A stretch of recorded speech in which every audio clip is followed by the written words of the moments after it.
Assalamualaikum warahmatullahi wabarakatuh.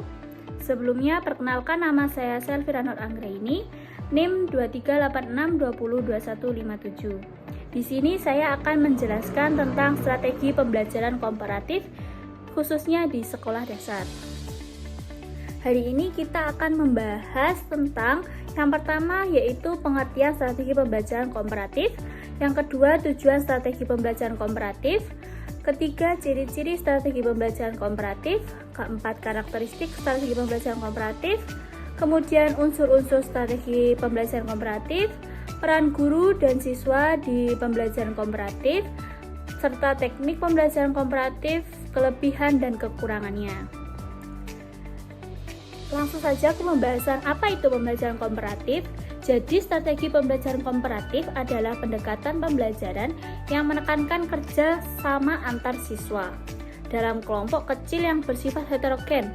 Dalam kelompok tersebut, siswa saling membantu, saling bertukar informasi, dan sama-sama bertanggung jawab untuk mencapai tujuan pembelajaran. Keunikan strategi ini terletak pada proses interaksi antar anggota kelompok yang bersifat aktif, terbuka, dan saling menghargai. Bukan hanya hasil belajar yang penting, tapi juga proses kerjasama dan sosial siswa selama pembelajaran ini berlangsung. Lanjut ke pembahasan tujuan strategi pembelajaran komparatif. Di sini menurut Ibrahim, pembelajaran komparatif memiliki 3 tujuan utama. Yang pertama, hasil belajar akademik, di mana pembelajaran komparatif dirancang untuk meningkatkan pemahaman siswa melalui kerja kelompok. Diskusi dalam kelompok membantu siswa memproses informasi yang lebih mendalam.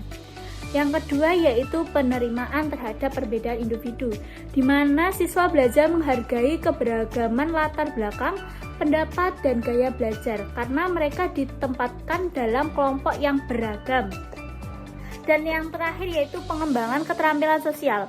Strategi ini mendorong siswa untuk belajar berkomunikasi, bekerja sama, menyelesaikan konflik, dan memimpin secara bergiliran. Selanjutnya yaitu ciri-ciri strategi pembelajaran komparatif. Menurut Muslim Ibrahim, pembelajaran komparatif memiliki 4 ciri-ciri. Yang pertama, siswa bekerja dalam kelompok. Yang tadi saya jelaskan, siswa itu secara komparatif untuk memahami materi pembelajaran bersama. Yang kedua yaitu kelompok terdiri dari siswa dengan kemampuan tinggi, sedang, dan rendah agar terjadi saling membantu.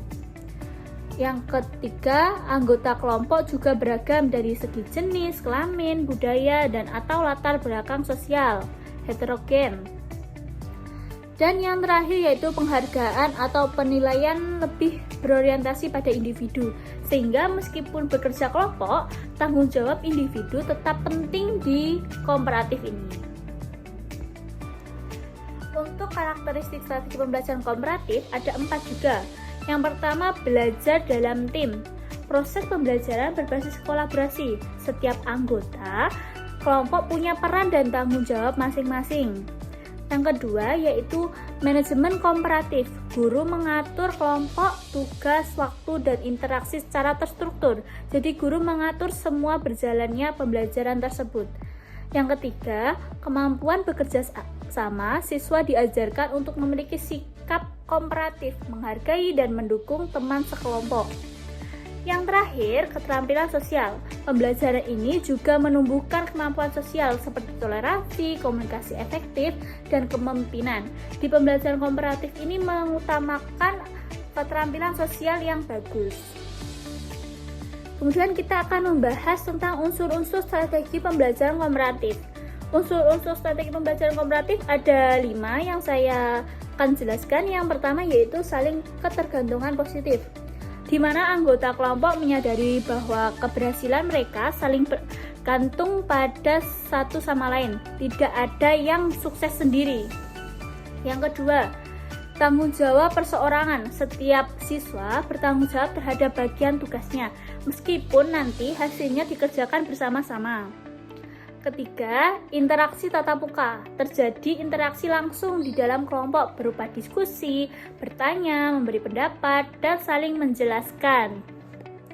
Yang keempat, keterampilan sosial.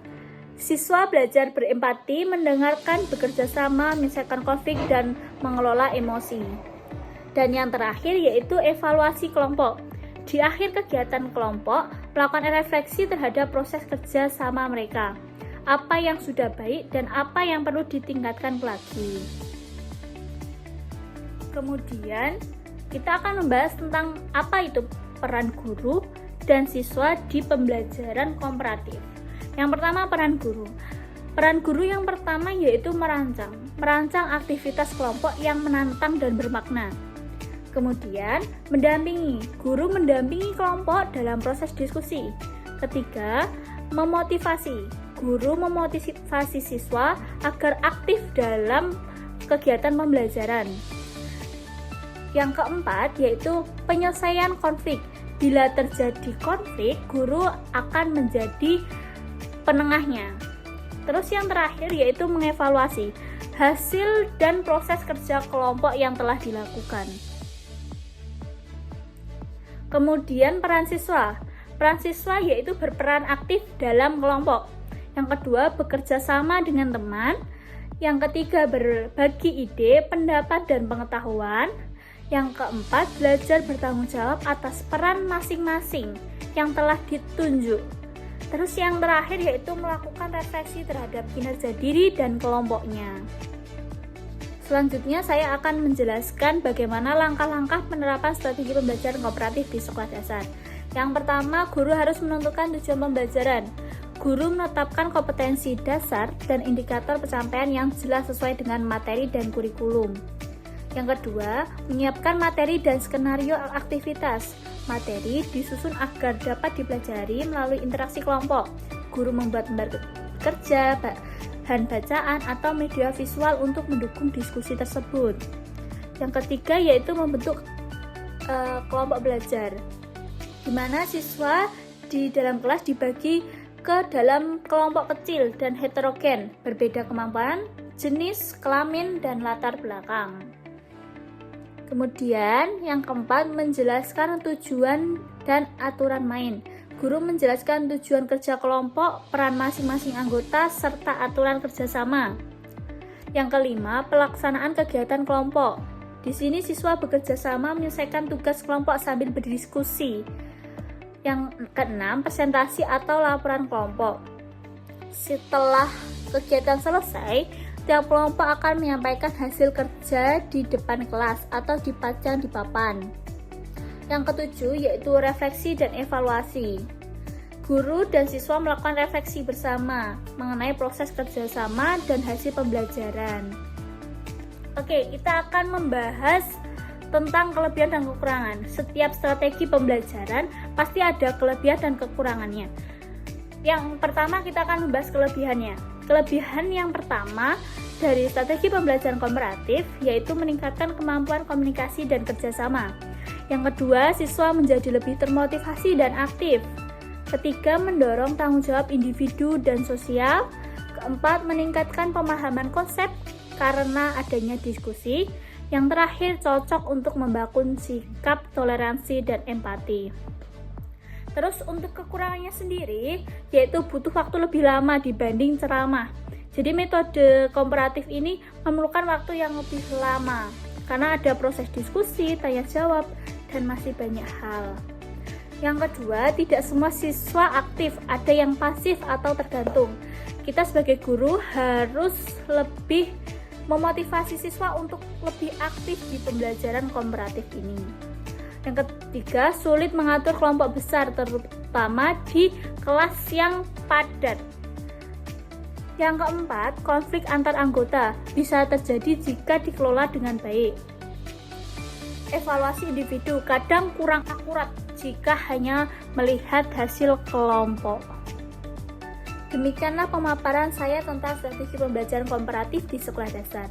Dapat disimpulkan bahwa strategi ini sangat tepat digunakan untuk membangun lingkungan belajar yang aktif, menyenangkan, dan penuh makna bagi siswa sekolah dasar.